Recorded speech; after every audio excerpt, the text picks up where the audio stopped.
Bismillahirrahmanirrahim. Assalamualaikum warahmatullahi wabarakatuh.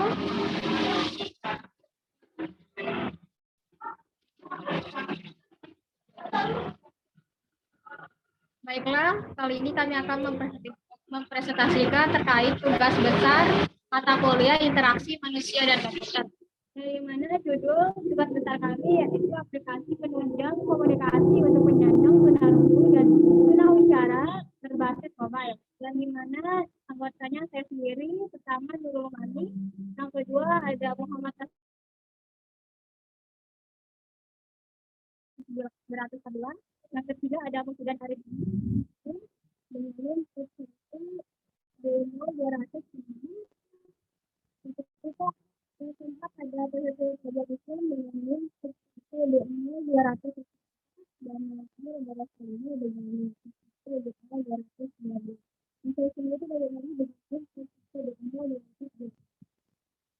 Mereka untuk pembahasan diskusi saudara di sidang kurikulum ada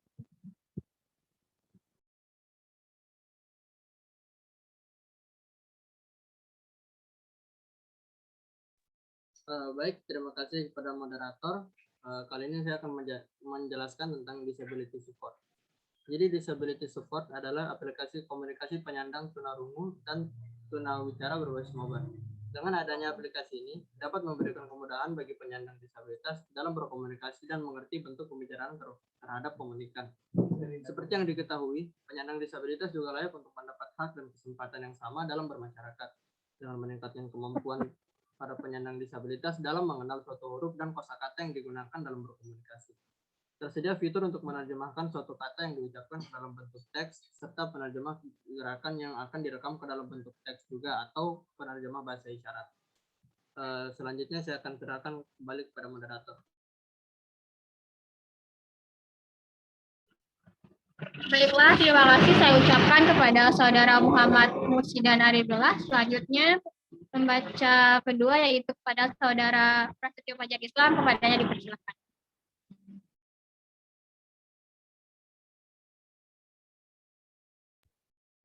Baik, saya ucapkan terima kasih kepada moderator. Selanjutnya saya akan membacakan sebuah fitur dan tampilan awal aplikasi. Pada menu tampilan dari aplikasi ini, user diberikan dua menu pilihan, yaitu untuk login dan register. Login dilakukan jika user sudah memiliki akun, sedangkan untuk register dilakukan oleh user yang belum memiliki akun. Pada tampilan awal ini juga terdapat logo dan tulisan yang bertuliskan Disability Support. Next. Tampilan kedua yaitu tampilan register user pada aplikasi. Register yaitu fitur yang digunakan dalam mendaftar sebagai pengguna aplikasi dengan cara memasukkan username, email, dan password pada kolom yang telah disediakan. Di dalam fitur registrasi, terdapat tombol Next yang berguna untuk menyimpan data user yang telah diisi dan akan disimpan ke dalam sistem aplikasi sebagai user atau pengguna yang dalam menggunakan aplikasi tersebut.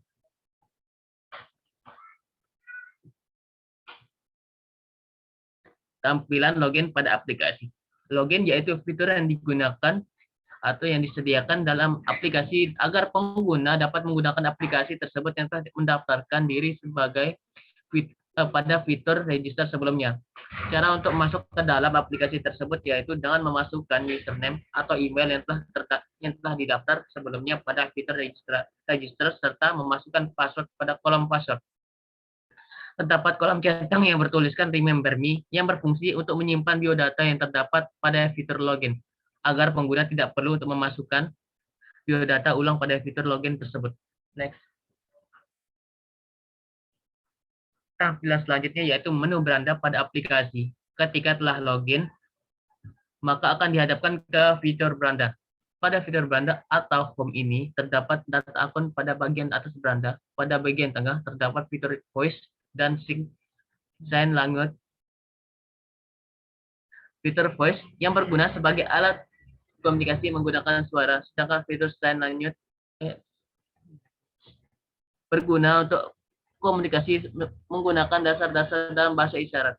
Pada bagian bawah beranda terdapat tombol home, profile, dan setting.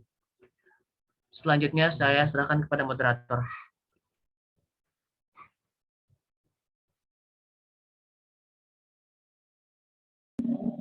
Baiklah, saya ucapkan terima kasih kepada Saudara Prasetyo Fajar Islam. Selanjutnya pembaca yaitu kepada Saudari Rosalina kepada yang dipersilakan. Baik, terima kasih kepada moderator. Di sini terdapat fitur voice pada aplikasi. Fitur voice yaitu fitur agar user dapat berkomunikasi menggunakan suara yang dimana suara yang direkam tersebut secara otomatis berisi subtitle secara langsung. Hal tersebut dapat memudahkan komunikan yang memiliki kekurangan dalam hal pendengaran. Terdapat kolom translate to yang berisi subtitle dari rekaman suara pengguna. Subtitle tersebut secara otomatis diterjemahkan ke dalam bahasa Indonesia. Next. Selanjutnya yaitu fitur sign language pada aplikasi. Fitur sign language ini yaitu fitur agar user dapat berkomunikasi menggunakan dasar-dasar dalam bahasa isyarat. Dengan adanya dasar-dasar bahasa isyarat yang dapat dipelajari, sehingga pengguna dapat dengan mudah berkomunikasi dengan orang lain menggunakan bahasa isyarat. Next. Kemudian terdapat fitur setting pada aplikasi. Fitur setting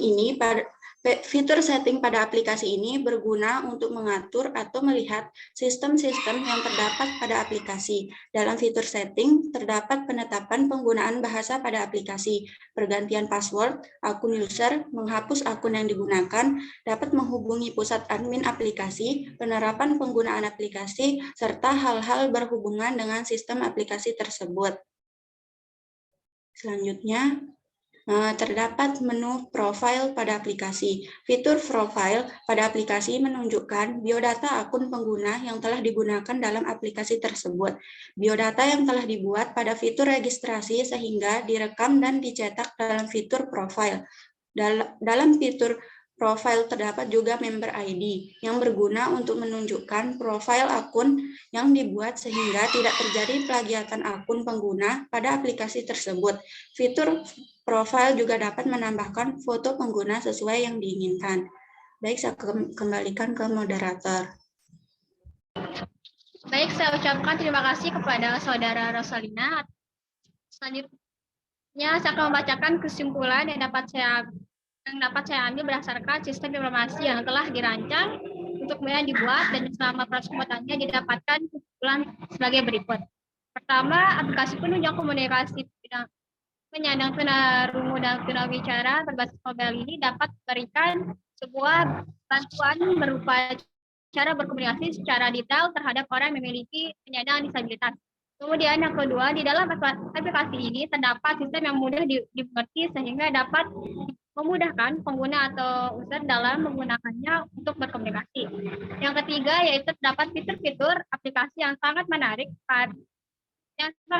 agar para pengguna mudah untuk menggunakannya, serta lebih simpel sehingga para pengguna tidak akan sulit tidak terdapat iklan jika pemakaian aplikasinya telah. Mungkin itu saja yang dapat saya sampaikan. Terima kasih. Wabillahi taufiq wal hidayah. Wassalamualaikum warahmatullahi wabarakatuh.